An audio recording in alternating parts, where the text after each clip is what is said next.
नेपालमा एकै दिन 5364 जना कोरोना संक्रमण मुक्त।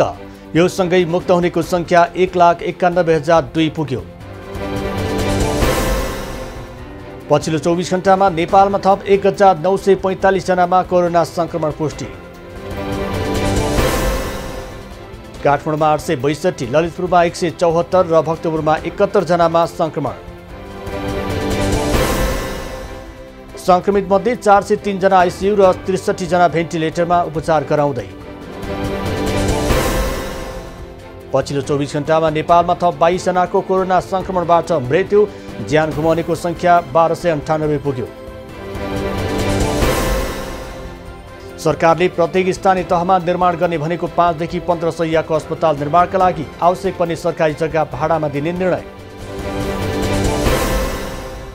सुक्खा बन्दरगाह कार्यालय सिर्सिया पर्सा विस्तारका लागि 62 बिघा क्षेत्रफलको जग्गा अधिग्रहण गर्ने सरकारको निर्णय। शहरी शासकीय सुधार र पूर्वाधार आयोजनाका लागि विश्व बैंकले प्रस्ताव गरेको 18 करोड रुपियाँ बराबरको सहुलियतपूर्ण ऋण सहायता रकम स्वीकार।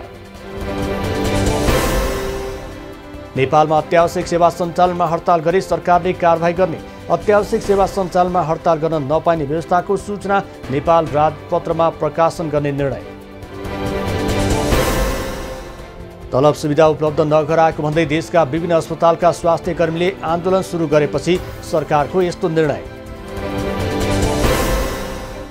चिनिया रक्षा मन्त्री नेपाल भ्रमणमा आउने, परराष्ट्र मन्त्रालयले आवश्यक तयारी सुरु गर्दै। औपचारिक रूपमा भने नेपाल र चीन दुवैले भ्रमणका विषयमा जानकारी सार्वजनिक गरेनन्। नेपाल चीन कूटनीतिक सम्बन्ध स्थापना भएको 65 वर्ष पुगेको अवसरमा काठमाडौँमा अमेजिङ युनान साङ्ग्रिला फोटो प्रदर्शनी आयोजना।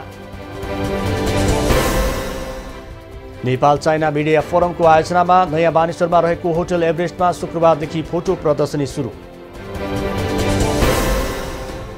नेकपाको विवादमा सहमति जुटाउन नेताहरूले सक्रियता बढाउँदै नेकपा अध्यक्ष पुष्पकमल दाहालद्वारा ओली निकट 2 नेतासँग पार्टी कार्यालय धुम्बाराईमा छलफल। अध्यक्ष दाहालले महासचिव विष्णु पौडेल र सचिवालय सदस्य ईश्वर पोखरेलसँग छलफल गरे। दाहालको प्रतिवेदन फिर्ता लिन आग्रह। आफ्नो प्रस्तावको विषयमा अब पार्टीको वैधानिक निकाय सचिवालय स्थायी समिति र केन्द्रीय समितिमै छलफल हुने दाहालको प्रतिक्रिया। धोबी खोला करिडोरमा रहेका खाल्डाखुल्डी तत्काल पूर्ण। काठमाडौँ उपत्यका विकास प्राधिकरणलाई शहरी विकास मन्त्री कृष्णकुमार श्रेष्ठको निर्देशन। स्थलगत निरीक्षण गर्दै मन्त्री श्रेष्ठले बाटोमा रहेका खाल्डाखुल्डी पूर्ण र प्रभावकारी फुटपाथको व्यवस्थापन गर्न प्राधिकरणलाई दिए निर्देशन।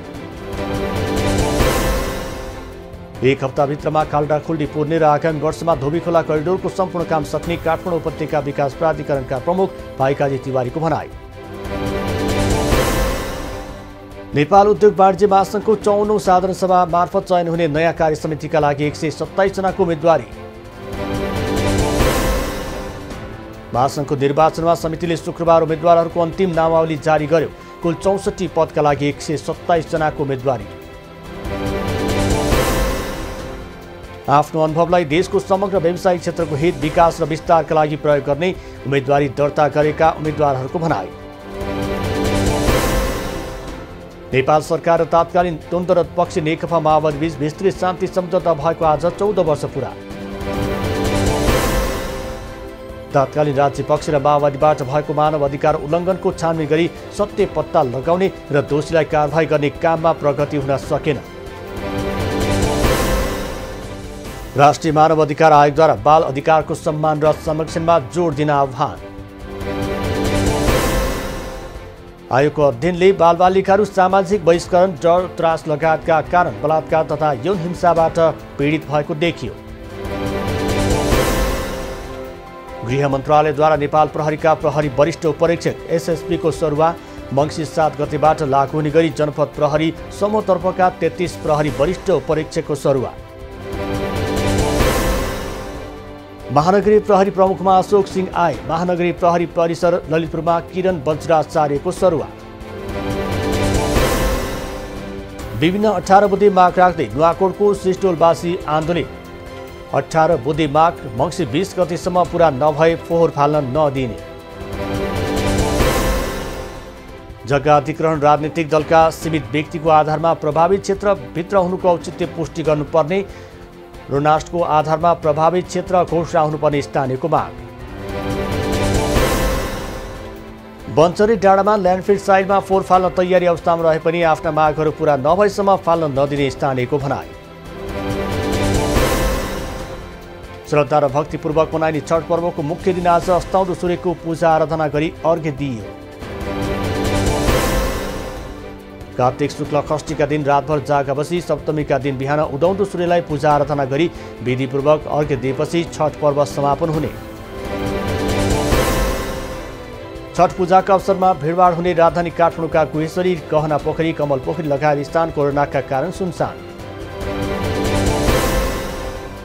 कोरोना कहरका बीच सप्तरीमा धुमधामका साथ आस्थाको पर्व छठ मनाइँदै सप्तरीको राजविराज भारदह हनुमान नगरमा छठको रौनक। छठ पर्वको रौनक सिराहामा पनि देखियो। सिराहा सदरमुकाम स्थित दुर्गा पोखरी, ऐतिहासिक सलहेस पोखरी लगायतमा छठघाट निर्माण। बिहिबार राति खरना सम्पन्न भएदेखि नै श्रद्धालुहरूले जलाशयमा बनाइएको घाटमा पूजा सामग्री राखी सूर्यको उपासना गरे। मोरङमा पनि धुमधामसँग छठ पर्व मनाइँदै छठका अवसरमा जिल्लाका नदी, ताल तथा पोखरीहरू विशेष रूपले सजाइए। सार्वजनिक थलोमा छठसँगै छठको गीत गुन्जिँदै पछिल्लो समय मधेसी समुदाय मात्र नभई अन्य समुदायका मानिसहरूले पनि छठ मनाउँदै। छठ पर्वले समाजमा विद्यमान वर्गीय, जातीय, लैङ्गिक लगायत विभेद अन्त्य गरी समतामूलक समाज निर्माणमा प्रेरणा दिने राष्ट्रपति विद्यादेवी भण्डारीको विश्वास। छठले मौलिक संस्कृतिको संरक्षण तथा सम्वर्धन गर्दै सबै नेपालीमा आपसी सद्भाव, सहिष्णुता र एकतालाई सुदृढ गर्ने विश्वास व्यक्त। बाँकेको खजुरामा रहेको सुशील कोइराला प्रखर क्यान्सर अस्पतालले शुक्रबारदेखि शल्यक्रिया सेवा सुरु गर्यो। अस्पतालले हिस्टोप्याथोलोजी, स्त्रीरोग, नाक कान घाँटीको पनि विशेषज्ञ उपचार सेवा सुरु गर्ने तयारी थाल्दै। औषधि व्यवस्था विभागले 6 कम्पनीका सेनिटाइजरमा प्रतिबन्ध लगायो। स्वास्थ्यमा हानि पुर्याउने मेथानोल भेटिएपछि बिक्री वितरणमा रोक।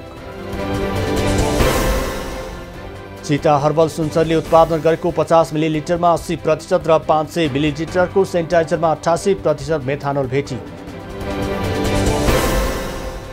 Makalu Jadibuti Sunsari Sunima Ayurved company Morang, MK Herbal Lalitpur र ग्यालेक्सी डेन्टल एन्ड सर्जिकल मोरङले उत्पादन गरेका सेनिटाइजरमा मेथानोल भेटियो। काभ्रेमा पहाड तथा खोलाबाट ढुङ्गा उत्खनन कार्यमा रोक लगाइयो। जिल्लामा सञ्चालन हुँदै आएका सबै खानी बन्द गर्न निर्देशन। झापा जिल्लाको कचनकबल गाउँपालिका 3 पथरिया बगान बजार हुँदै घेराबारी जाने सडक अहिले धमाधम कालोपत्री हुँदै। सडक कालोपत्री भएसँगै पक्की सडकको अभावमा वर्षौंदेखि स्थानीय बासिन्दाहरूले भोग्दै आएको हैरानी र शास्तिको अन्त्य हुने। ठेकेदारको लापरवाहीले मोरङको रङ्गेलीमा हुलाकी सडक जोड्ने सहायक मार्गको निर्माण अलपत्र। 2076 असारमै सम्पन्न हुनुपर्ने रङ्गेली 7 स्थित मालपोत कार्यालय हुँदै हुलाकी राजमार्ग जोड्ने सडक अहिलेसम्म निर्माण पूरा हुन सकेन। धुलो र माटोमाथि कालोपत्री गर्दा टिकाउ नहुने गुनासो स्थानीयले गरे पनि त्यसको सुनवाई भएन। पर्वतको जलजला गाउँपालिकाले 1 वडा 1 एम्बुलेन्स अवधारणा अघि सार्यो। 9वटै वडामा सडकको पहुँच पुगेपछि पहिलो आवश्यकता स्वास्थ्य नै रहेको भन्दै गाउँपालिकाले एम्बुलेन्स सञ्चालन गर्दै